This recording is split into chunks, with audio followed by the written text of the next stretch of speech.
Hello and welcome to the Bubbling Up podcast, a show about the people and places of Hot Springs, South Dakota, and the Southern Black Hills. I'm your host, Justin Gosman, and this show is coordinated through the Hot Springs Area Chamber of Commerce. Bubble Up. The Cambridge Dictionary defines bubble up as to rise to the surface or to become obvious. And that's why this show came about. I want the stories behind our fascinating small South Dakota town to rise to the surface and be heard.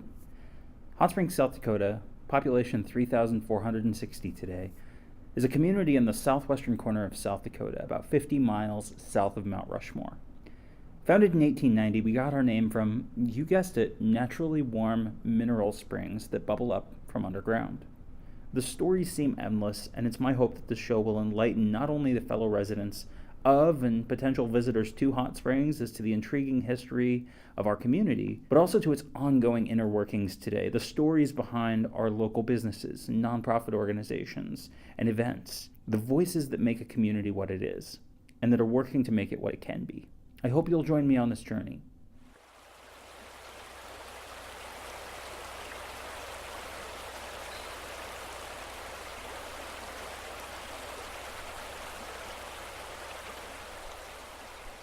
So Dawn, thank you for sitting down with me this afternoon. We are nice and cozy in the Hot Springs Library on a very, very cold Wednesday. How are you doing? I'm doing great. It Good. took a little bit to get here, but we're keeping the sidewalk cleaned and we're open for business. Wonderful, wonderful. Have you heard any of the other earlier episodes of the show?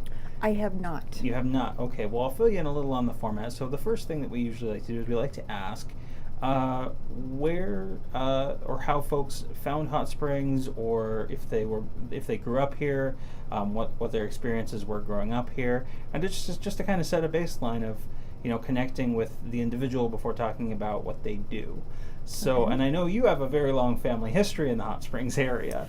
Yes, I do. Both sides of my family came to the Hot Springs area in the 1880s. My mom's family homesteaded down on Cascade, Mm-hmm. and my dad's family homesteaded just north of town on the 7-Eleven road area. Mm-hmm. We've had, 5 or 6 generations of us born here, and I just choose to have Hot Springs as my home. I've lived a lot of different places in my life, but this was always my home base, and given the opportunity 28 years ago, my husband and I came here on vacation, and he fell in love with it and wanted to stay, and I went, yay! I get That's to always be helpful, home. right? Yes. So that's how I'm here. Yeah. And so what were kind of your favorite things growing up in the Hot Springs area? What did you like about the community? I have to say I loved the Carnegie Library. Uh-huh. It was a safe haven as far as hot summer days. You go get a book in the basement. It was nice and cool, and then you Mhm. go lay out on the slabs that were just outside the door. Yes. And soak up the cool off the sandstone. I love the fact that my cousins and I, there was, 10 or 12 of us, we could ride bicycles from one end of town to the other. My grandma lived where Big Bats is, and my cousins lived out by Dewdrop, and we tore up town getting back and forth. And one of our favorite places to stop was at Brookside Yeah. and take a little dip in the pool. Nice. Jump off the big rock. Uh-huh. Yes. Uh-huh. When we fell down and scraped our knees or got hurt anywhere, we didn't go home. We went to the river. We washed it off. We went on about our business. And it's so cool that Hot Springs still has that vibe in a way.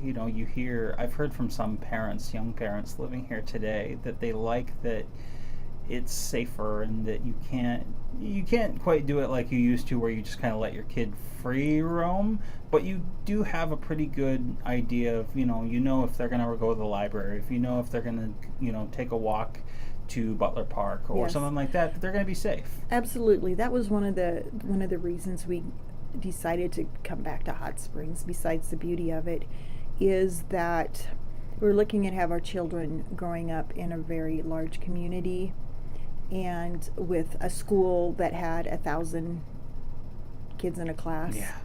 And we decided that we wanted them to be able to walk home from school, to be able to go to the grocery store and come home and just do things that kids used to be able to do. And over the past 20 some years, we watched the community we came from just explode with ugliness. And we're really proud that we're here. Our kids received a wonderful education. They were able to go out and do whatever it is they wanted to do. And they got the sense of teamwork and lifelong friendships and a real stable home environment for them here in this community. That's great. So you mentioned spending time at the Carnegie Library downtown. Obviously you have fond memories of that. How did you get into this kind of career as a librarian? It was a very long route. A very long route.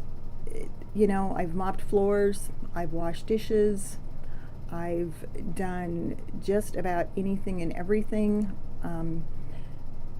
I found my love of teaching whenever I was the director of Your Child Center when it was open. And I went from there to doing some substitute teaching. And then when this library opened some 11 years ago, there was a chance to come in and help organize the Helen McGee room.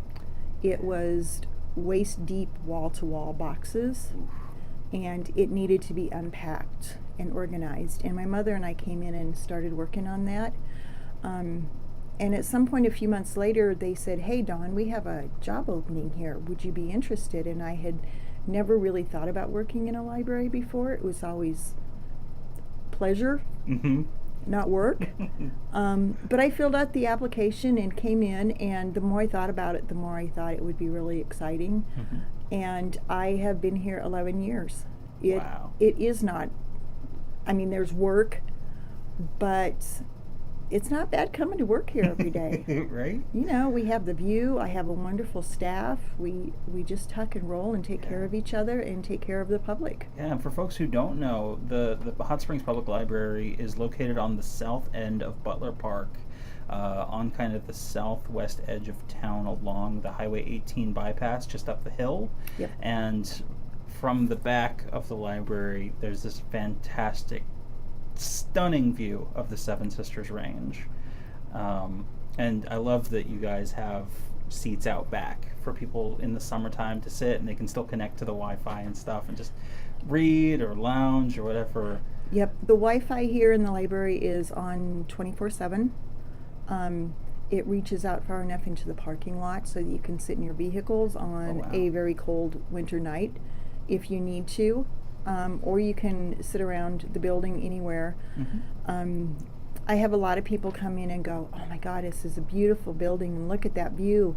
And my comment is, yes, it's beautiful, but we have great things in here. Let me show you around. So tell us a little bit about all of the things in here, because I love coming in here. And I've always loved libraries.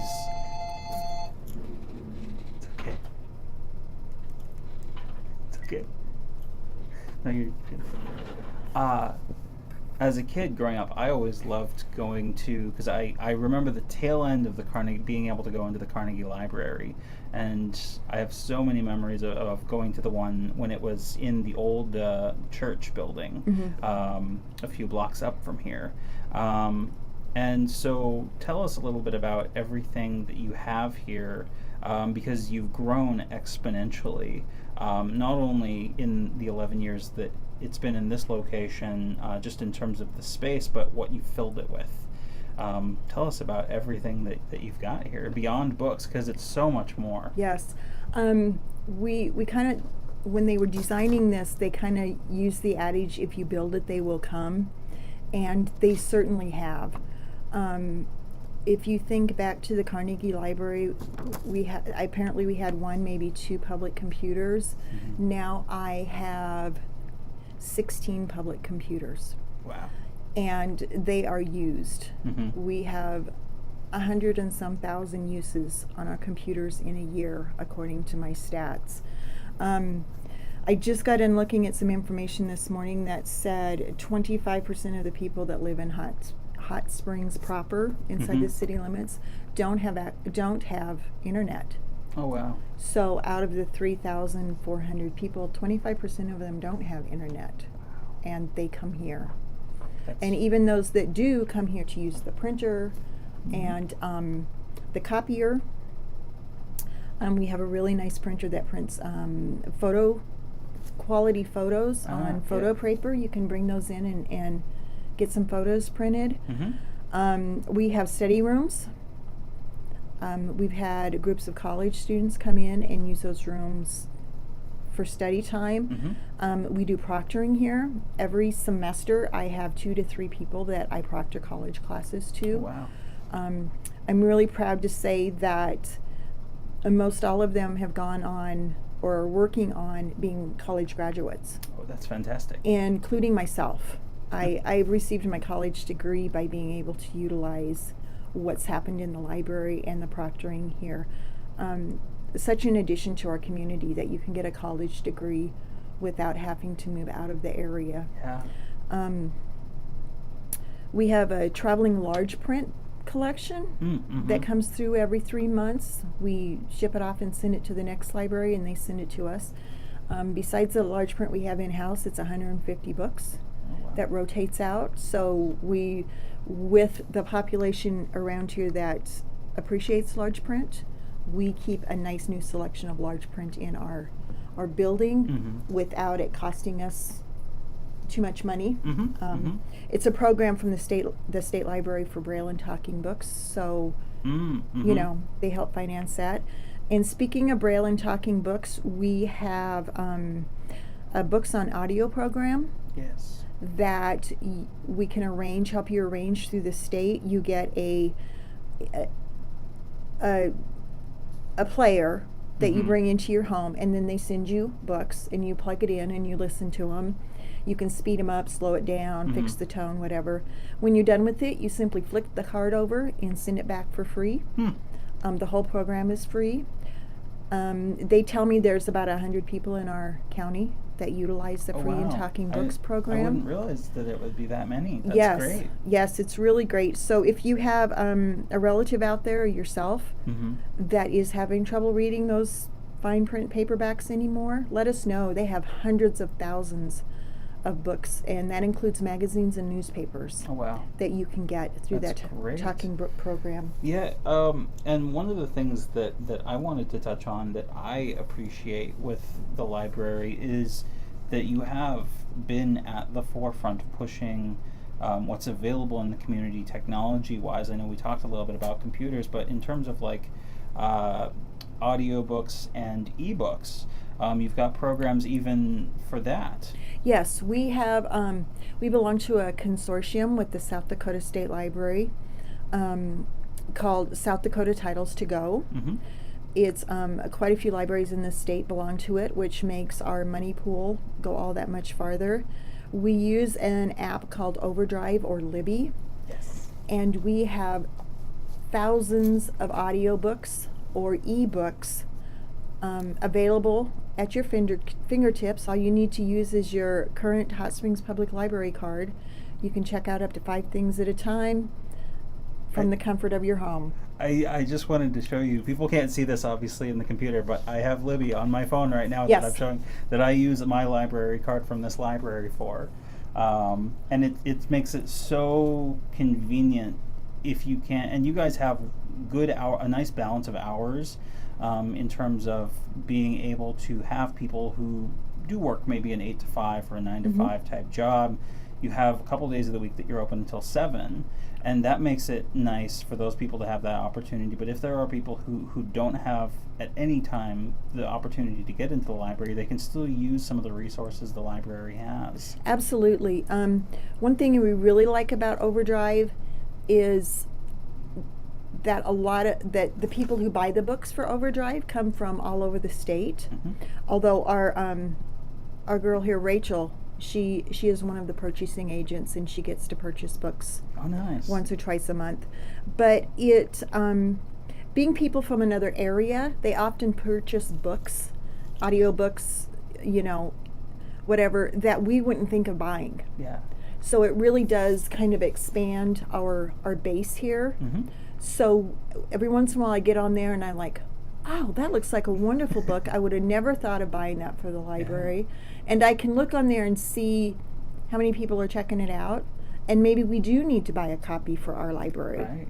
A hard copy to have if there's here. demand for it. Exactly. So tell us a little bit about some of the other programs in terms of, because I know you offer a lot for young people and kids, anywhere from kids like toddlers and young kids with story times all the way up to teenagers. Yes. We've actually recently had to add a part-time staff person to help us with our story times. On Thursday we have an infant story time for 3 and under. And on Fridays, we offer 2 preschool storytime classes. They're both generally at 10:30 in the morning to kind of keep parents. We don't swap the times. It's like setting gold. So we offer those 3 storytime classes. We also offer, because there's no Friday school, we offer programs on Friday afternoons. Yeah. And this too is kind of set. They're always Fridays at 2. Mm-hmm. The first Friday of the month, we do Legos. Come on in. We've got buckets of them. The second Friday of the month is, we try to keep it as an adult program, but adults come with kids. So it's called Makerspace. They come in, they make a project. It's very cool. It's arts and crafts. It's decorating. It's wall paintings. It's outdoor yard art, and we kind of make that so that all age groups can do that. But we ask that a parent come with their children. The third Friday of the month is always movie day. We don't necessarily advertise what movie it is because sometimes we're waiting until Wednesday for the new movie to come out. But it's always for school-age children, kindergarten through 12th grade. Okay. So it's always age appropriate for that group. And the last Friday of the month is something we've just started, and it's been very successful. We call it Game Day. Okay. We've started having games in our library. We've got about 15 to 25, anything from Operation to Exploding Kittens, to Pandemic, to chess, any kind of games that you might want to check out. And have game night. Yeah, so like not only your traditional type board and card games, but more contemporary ones. Contemporary ones. We asked some teenagers, what kind of games do you want here? And they're like, man, we want Night of the Werewolf. Yeah. And Exploding Kittens, and they really are pretty cool games. The names are just really catchy. But on the game day, we invite everyone to come and play games, but we're not doing technology that day. One of the first game days we had is everybody learned how to play Go Fish. And one of the next game days we did was the old school games you learned on the playground. Mother May I, Red Light, Green Light. Oh my goodness. Duck, Duck, Goose. We had middle schoolers that were just having the time of their lives. Talk about a throwback. Yeah, and some of the kids didn't know what those games were. They were new to them. Yeah. So, yes, the last Friday of the fourth Friday of the month is game day, and we're sticking with non-technology fun. Oh, that's fantastic. Now, the other 2 things that we're adding for those kids is a coding class. We've received from Google. It's called Google CS First Coding Club. They provide us with all the information, all the online access, everything for kids to learn how to code. And I'm telling you folks, I did it. I got the little kittens to run across the screen and jump at the end, and I was so excited.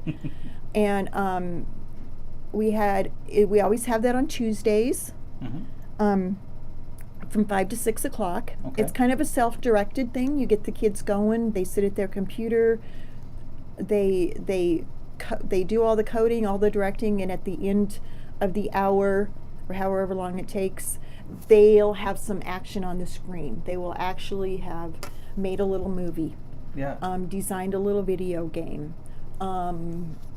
It's wonderful.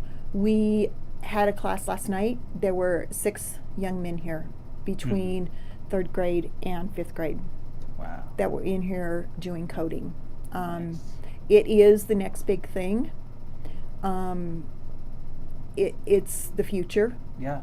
Being able to code. Especially with so much of modern technology, really being driven by, computer programs and applications. And even when you look at other fields of work, you look at stuff like in medical, or you look in even with like what I do in tourism and in marketing, it's shifting largely to digital, and having that baseline knowledge is setting these young people up for success in a competitive world that many larger communities would have as part of their regular curriculum, full on like coding classes, and that's Yep. At the numbers I heard at the last library conference I went to, only 25% of the United States is offering the schools. 25% of the schools are offering a coding class. So, and they put that statistic out there saying libraries have an opportunity to fill a need in communities that would not otherwise serve those children at the school. So yeah, we're real excited. It just keeps growing. After they finish a 5 or 6 week course, we have a little pizza party. Nice. And that's always helpful. We give away some technology. We were able to purchase one of those little Google Minis. Ah, yeah. So at our last pizza party, one of our astute young men got a Google Mini. Ooh. I think at the next one we're going to give away a Kindle Fire. Oh, that would be cool. So we just want them to be the best that they can be. And some children have tried it and it's just not what they're into, but the ones that are doing it are excelling. We're excited for them. That's fantastic. The other thing I have, and this isn't just for kids, although kids have been doing it lately, it's called Breakout Edu. Okay. Have you heard about the escape rooms? Yes. This is a version of an escape room. Okay. We don't actually lock you into a room that has skeletons and bars and chains and, the Thematic stuff. Thematic stuff.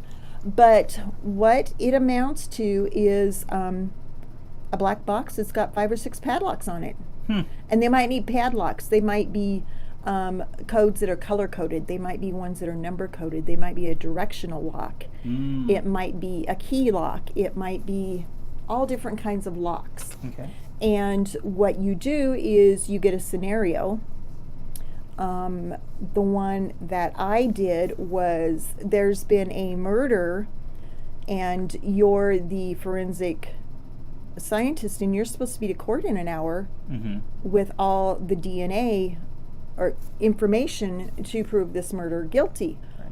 Well, somebody stole the briefcase and it's all gone. And in order for you to get all your information, you have to break through these 5 locks to get into the permanent safe and pull out the backup copy. So you get to look at, all these different sheets of paper that literally have puzzles on them. Yeah. Not necessarily put the pieces here, but they're word puzzles, they're number puzzles, they're find the missing something puzzle. And some of them are go online, read this article. Somewhere in the article is the secret code. We have thanks to the Friends of the Library, we have access to like over 1,200 puzzles that we or breakout ideas that we can come and do. And you solve each one and you figure out this is a 4-letter word. It says hop. Okay. Or a 3-letter that says hop. well, you go and find the 3-letter one and you do hop, and it comes unlocked. Okay. You might have to get the highlighter and highlight something, so a word, invisible ink kind of stuff. You might Okay. have to look through the shelves to find the book that's got the key in it. Wonderful, wonderful stuff to do. It says in this ad that I have that breakouts are perfect for classrooms, staff trainings, dinner parties, and family experiences. They promote team building Yeah. because you have to coordinate in order Mhm. to get things done. Mhm. They promote lots of laugh, lots of fun.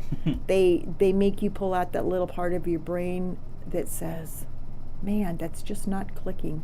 Mhm. If you finish it in time, there's a prize in the box. If you don't, you get this sign that says, I didn't break out. And, the one we have for this month is Cupid's arrow. Okay. Themed around Valentine's Day. Themed it around Valentine's Very Day. cool. Now, we're trying to have these every Monday from 4:30 to 5:30. Okay. But we do need you to call the library and let us know that you're coming, because it takes about 5 minutes of setup. Mhm. And we won't just have them on Mondays. If you call and say, hey, I got a bunch of kids having a birthday party on Saturday, can we come at noon? And we'll be like, got you covered. Very cool. So, and yeah, the breakout box is our big thing that we're excited about. Okay, nice. So a couple other things that I wanted to ask you. I wanted to ask you what would be what would you say is your favorite program by far that the library offers? Oh, now see, I just got done talking about all this stuff. It's hard to choose. Yeah. Because we have adult computer classes on Tuesday and Wednesday mornings. I really enjoy all of them because I think that when people come and experience what we have at the library and they leave, that it makes a difference in their life. Yeah. And any program that we offer where somebody walks out the building and enjoys themselves and learns something and goes, that was great, I'm going to come back. That was a good thing to happen there. Mm-hmm. Yeah. Watching the little kids react to a funny story Mm-hmm. and holler back at the story time teacher, no, don't turn the page.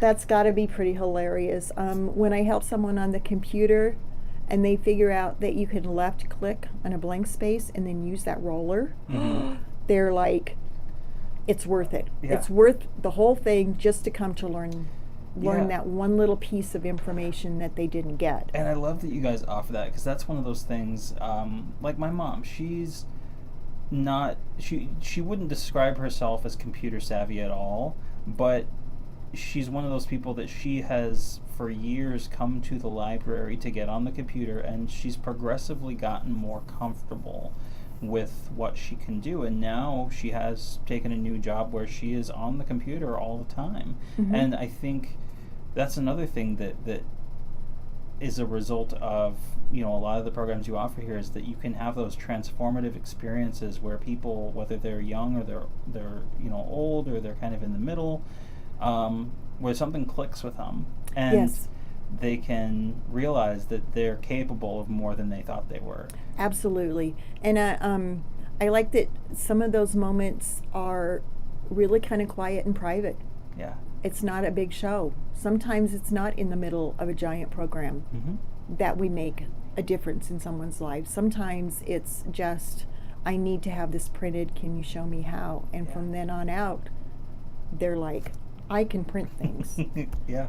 And it makes a complete difference in their lives. Yeah. And it's one of those things that I think, people like you and I that are way more tech savvy take for granted sometimes, that we're fortunate that we just know that off the top of our head, but Mhm. there's generations of people who are still learning the fundamentals of this, what they used to call back in the day kind of the space age technology. Exactly. You're about Wesley's age. Mm-hmm. Wesley's class was the first one to ever have 12 years of technology in their school. Mm-hmm. So anyone older than 28 kind of got shorted. Yeah. They're having to play catch up. Yeah. And we have an older community. And there are a lot of people out there that are very bright, very intelligent. Mm-hmm. They just need to fill in a couple little slots, like how a roller works. Yeah. And they're like, man, I got this. Yeah. You know, they just need to know a couple little differences, some tech language, Mm-hmm. in order to understand what someone's trying to explain to them. Mm-hmm. Yeah, we not only serve our younger kids, which is our future, Yeah. but there's a lot of older people out there that come in here, and we help them every day. That's fantastic. With things that they're looking for. One of our mottos here is when somebody walks through the front door of the library, Mm-hmm. they are looking for something. Yeah. Some of them just wander in because it's beautiful, but even then they're looking to see what the inside of our library looks like. Yeah. But everyone that comes in the door is looking for something, and it's our job to ask them, what can I help you with, and figure out what we can do for them. Yeah. Sometimes it's to refer them to another business in town. Mm-hmm. Sometimes it's to find something in print, something online. Sometimes we have to order it from another entity. Mm-hmm. But we want everyone that leaves here to at least say they took the time to talk to me. We got the answer we were looking for, or we didn't get the answer we were looking for, but we're getting closer. Mm-hmm. But we want everyone to leave here going, I walked in with a question, and they were able to help me out in some way. That's fantastic. See how we're sitting on time. Okay.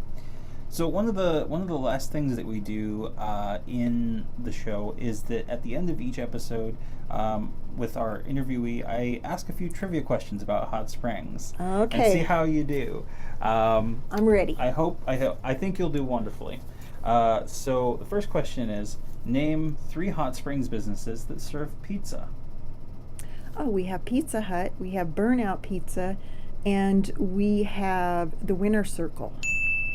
Yep. Or Subway. Yep, and Subway, and also Big Time Pizza. Big Time Pizza. Yes. Oh, yes. Yeah. Big Time Pizza. So, yeah. There's multiple ones, and it was like, just get 3 or more. So, wonderful. All right. What year were mammoths first discovered at the location of the present-day mammoth site? It's either 74 or 76. 74 is the year that they were discovered. Okay. All right. Long before serving as a public park that's home to walking trails, baseball, soccer fields, disc golf, tennis courts, skate park, and playgrounds, Butler Park was known for many years for what sports activity? Oh, that's horse racing. Horse racing it was. Yes, I've actually, personally, I've designed a program on the history of Butler Park. Yeah. It starts from right when it was being built, Mm-hmm. you know, a little 30-minute presentation. So if anybody wants to know the history of Butler Park, I've got it all laid out in a PowerPoint. Nice. And, you know, we didn't talk about it, but you have done pretty much every year a talk at the history conference. I have. It's something I really enjoy, public speaking and sharing the rich history that we have. I've done one on the water carnival and horse races. Mm-hmm. I've done one on Butler Park. I've done one on the Sisters Hospital. Mm-hmm. I've done one on my mom's side of the family, the Mahlers and the Peters. I've done one on my dad's side of the family, the Abergs. What else am I missing? Oh, I just did one in January on the 1918 influenza epidemic that came through. Yeah. The 100 years of the flu. And the museum will, here within the next few weeks, well, I guess over the summer, most people will be able to get them, but they have DVDs for sale of each year's history conferences. Yes, they do. Up at the museum downtown. And we have a set of them here. Yeah, to rent. They're not for checkout. Okay. But you're welcome to sit and watch watch them. Oh, okay. The specific little short programs are about 30 minutes long, Mm-hmm. so you can pick out, the ones that you want to watch. Fantastic. So, and then the last question is, many people are familiar with the name of Fred Evans as the builder of such landmarks as the Evans Building and Evans Plunge Mineral Springs. But what was the name of his wife? Teresa. Teresa. And we know quite a bit about Teresa here at the library because she was the first president of the board of the original Carnegie Library. Absolutely. When it started, there was two groups in town that are still very prominent and busy in our town, the Shakespeare Club and the Travelers Club. Those two ladies' organizations in the 1880s, they met every other week. One, obviously the Shakespeare Club was a literary club. The Travelers Club was interested in places around the world. They decided we needed a library, and those two groups came together. Mm-hmm. And Teresa was a member of one of those organizations, and they came up with some money, and they came up with some ideas, and they started the board of directors for the library and started the first public library, which was actually located in our City Hall building. Yes, it was upstairs, wasn't it, originally? Yeah. Yes. I remember reading about that. It's so cool that there's so much history in our community, and especially with an organization and a place like the library that dates back to the earliest founding days of this community. Absolutely. Goes to show that we had some very pioneering spirits at the time who wanted to encourage the education of people in their community, and you're continuing that today. And so I got to say thank you for that. Well, thank you for coming and visiting with us, Justin, and everyone's welcome to come to the library.